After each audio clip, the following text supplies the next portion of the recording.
Hello everyone and welcome to County Perspective. This show focuses on Frederick County government, local programs and events, and the Frederick County community. I'm your host Brandon Rosa and thank you for joining me. Now let's begin this episode with our top news stories, starting with the legislative town hall that happened on October 7th.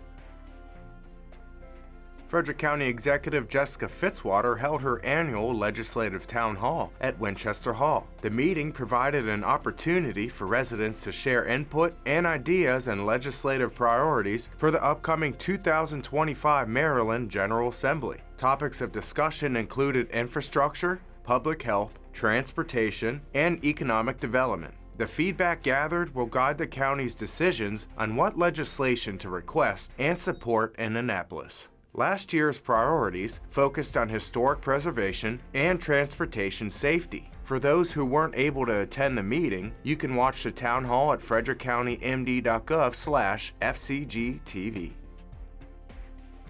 Transit Services of Frederick County received two prestigious awards at the 2024 Transportation Association of Maryland Annual Conference. The department earned the Outstanding Transit System Achievement Award for expanding rural transit, adding Saturday service, and improving communication and marketing. Additionally, data management analyst Steve Blady won the Outstanding Transit Employee Award for his work in modernizing technology and enabling real-time vehicle tracking. These awards recognize the organization's dedication to innovation, reliability, and customer service, enhancing the rider experience in Frederick County. County Executive Jessica Fitzwater praised the team's efforts in improving transit services and supporting the community. On Day of Action, volunteers from across Frederick County came together to support community projects. The Children of Incarcerated Parents Partnership organized a no-sew blanket making project for families visiting the detention center, alongside an effort to inventory and organize children's books at 22 South Market Street. Meanwhile, volunteers at the ranch worked on painting projects, including an outdoor task and one under the pavilion at 7902 Fingerboard Road.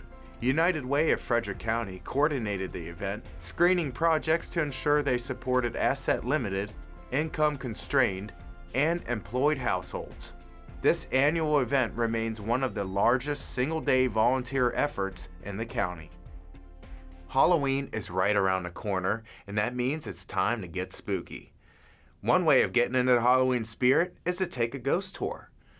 Watch the latest episode of Destination Frederick County as FCG-TV follows ghost tours through downtown Frederick and Mount Olivet Cemetery. Let's take a look. Frederick streets hold more than just history. They hold secrets. From haunted alleyways to quiet graveyards, the past comes alive here in ways you never expected. Join us for a journey through the shadows on a ghost tour of historic Frederick and explore the legendary Mount Olivet Cemetery where the spirits of history still whisper to us today. But be warned, you may not be alone.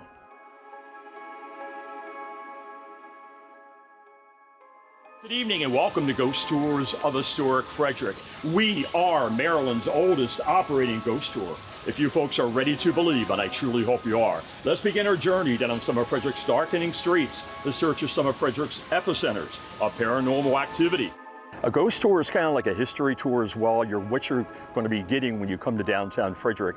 Not only are you going to get a walking tour of the historic district, but you're going to get a lot of history about the city, what happened here, the events, Civil War, Revolutionary War, and then we're going to tell you about the paranormal activity taking place today, whether it's connected to a specific site, individual or groups of individuals. You never know what you're going to encounter on any given night. 7 men from Frederick were convicted of high treason, accused of helping the British and their secret plan to invade Frederick and help other British soldiers already incarcerated in local jails. Frederick is a great opportunity to experience ghosts. If you're coming here and you're really into history, we're only about 40 minutes from Gettysburg, Harpers Ferry, South Mountain, and Antietam. We have our own Civil War battlefield, which is only 2 miles from here, the Battle of the Monocacy. So it's a good mix of past history as well as current history that's happening even today. We're at an interesting gravesite right now. You can see behind me that there are 4 small gravestones, and each has a lamb on top of it. Well, the Unsettled Tour is unique because it's in a cemetery with the gates closed behind you at night, being led around by candlelight. So it's not something that you can do on your own every day. But since I work here at the cemetery and I've been doing this for years and I research these stories, I'm a pretty good guide for you. You normally find these small monuments with lambs on them as the graves of small children. And these 4 are infants. They are the children of William and Blanche Keene. And unfortunately, these 4 children, 4 of the couple's 8 children, would perish between 1910 and 1917. They say that you die 2 deaths. The first death, of course, is when the physical body shuts down, but the real death now is when people forget that you walk the earth. They don't speak your name anymore, they don't visit your grave, it's almost that you were never here. These monuments are for the living to remember the people from the past, so I'm hoping that people have the opportunity to come through here, learn a little history, but see the beautiful grounds. We welcome you to come out and do a ghost tour of historic downtown Frederick, what we believe is one of the most haunted cities in the United States and the most haunted city in the state of Maryland.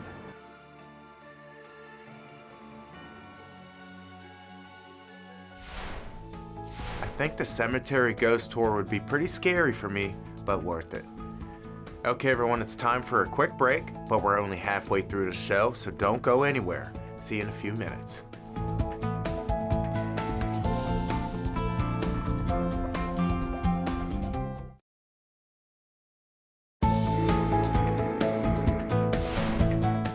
Welcome back to County Perspective. I'm your host, Brandon Rosa. Coming up, we'll watch the newest episode of Farming Frederick. But before we dive into that, let's see what fur baby is looking for a forever home in this episode's Pet of the Week.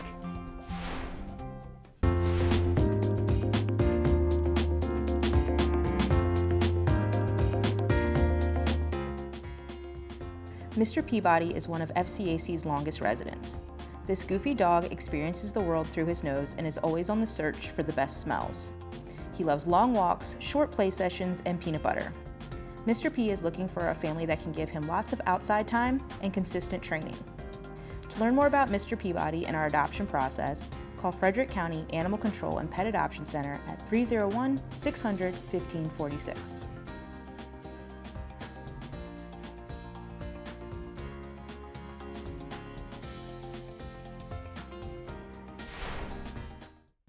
A few minutes ago, we learned about ghost tours in Frederick County, and now that we're getting into the Halloween spirit, what's next? How about we talk about pumpkins in Frederick County?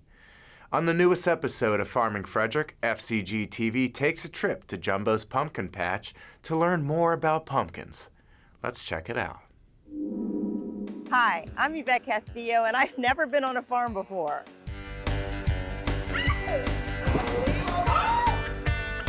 I'm visiting farms across Frederick County, Maryland to learn about local farming. You're watching Farming Frederick.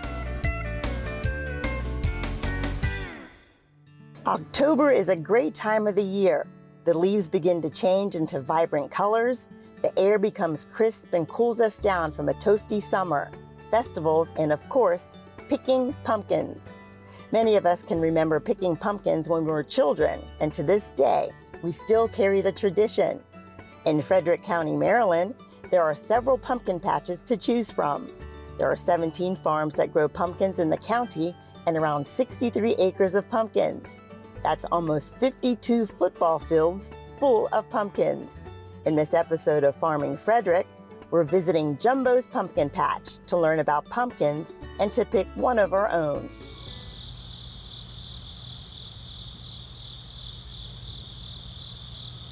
I just arrived at Jumbo's Pumpkin Patch located off Holter Road in Middletown. I'm going to go find owner Mandy Reinecker so she could take us to the pumpkin patch.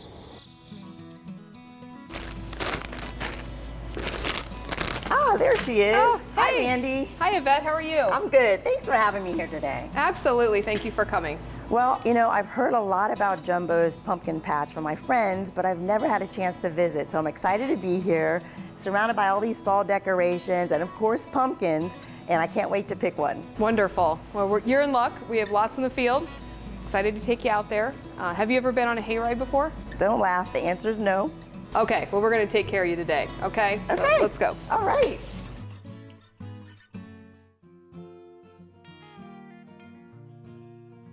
All right, so this is a first for me. All right. Awesome. We'll pick a seat. Okay. Let's sit back here. Okay. Cool. Here we go. All right. Here we go. Do I need to hold on? I saw you just grab something. Oh. No, you'll be Okay. fine. Okay. Dave's one of the best drivers we have. All right, Dave. Oh, this is cool.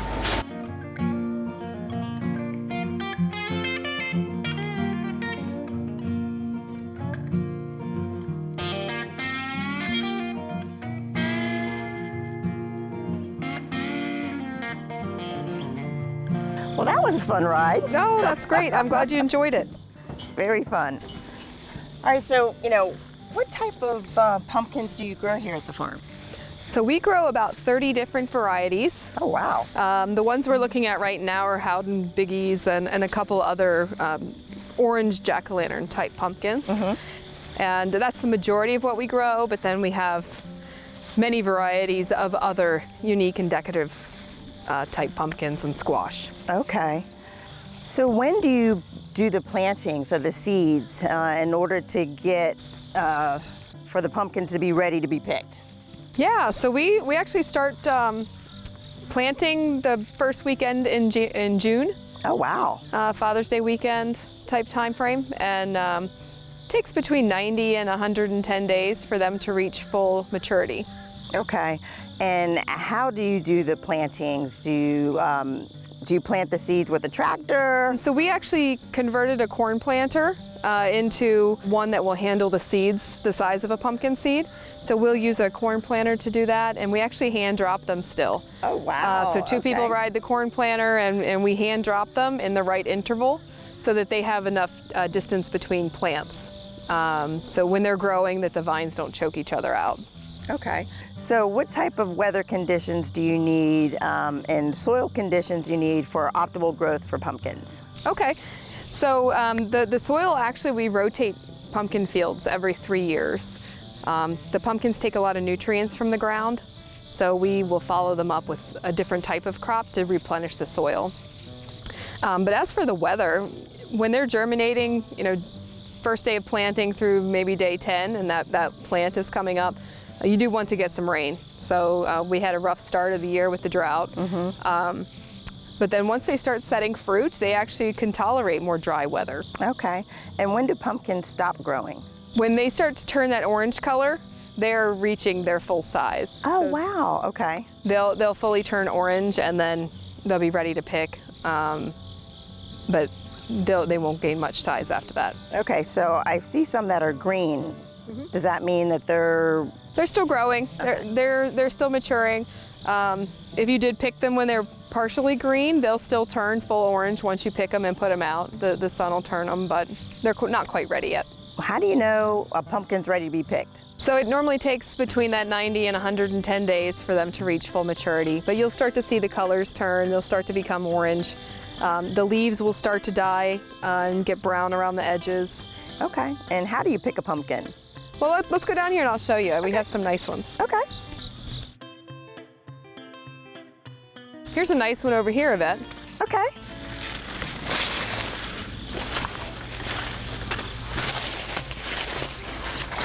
How's that look for you? That is huge. And so how do you go about picking this? Okay, so if you wanted to pick this, I would just come up here and pull these, the feeder vines off of the stem. You want to preserve that stem. Okay. Okay, so we'll just break it off like this. And then when we get to a place where you have some nice cutters, you can trim it off so it's a nice shape. Okay. Should I try? Oh, go ahead, go for it. Wow. How's that? This is good. Good. I'll take it. All right. Do you want to grab a little one for your family to take home? Sure, I can do that. Let's do it. All right.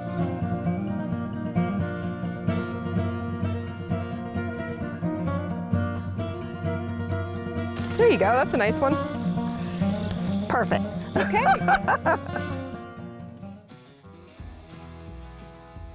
Well, that was a lot of fun. First time riding the hayride, first time walking through a pumpkin patch. I'm ready to go home and carve this pumpkin. If you would like to know more about Jumbo's Pumpkin Patch or any other pumpkin patch in Frederick County, please visit homegrownfrederick.com. It was a great time being able to film at Jumbo's because I've been going there ever since I was in elementary school. Now it's time in the show to see what activities county departments and divisions are hosting in the next few weeks in this episode's calendar of events.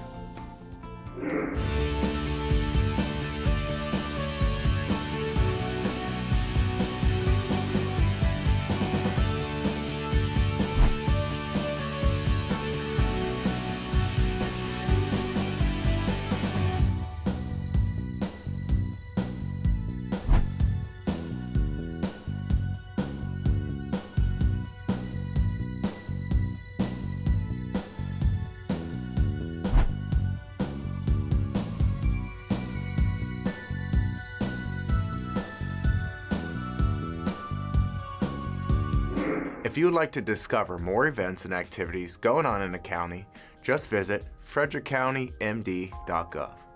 Now we're coming up to the end of County Perspective, but before we go, I want to share some upcoming news with you.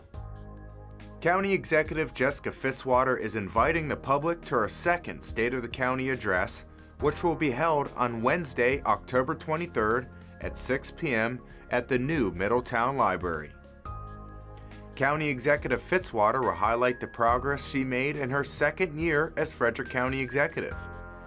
Now space is limited, so sign up at publicinput.com/FrederickCoMD.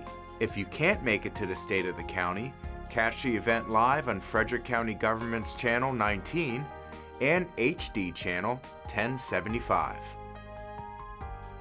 The primary election is underway in Maryland, and that means it is time to cast your vote. Early voting is available from October 24th to October 31st. Voters can cast their ballots at any of 4 early voting locations around the county, located at the Urbana Regional Library, the Thurmont Regional Library, the Prospect Center at Himes Avenue, and the Middletown Volunteer Fire Department Activities Building. Early voting locations are open from 7 a.m. to 8 p.m. daily. If you prefer to vote in person on primary election day, Tuesday, November 5th, you can report to your assigned polling location. Frederick County has 56 in-person voting centers around the county. If you don't know your precinct location, you can find the information on the Frederick County Board of Elections website at frederickcountymd.gov/elections. Well, everyone, that concludes this episode of County Perspective. Now, if you want to stay up to date on important news and events going on in the county, follow Frederick County on social media at FredCoGovMD. We'll see you next time with a fresh look from a county perspective. Take care, everybody.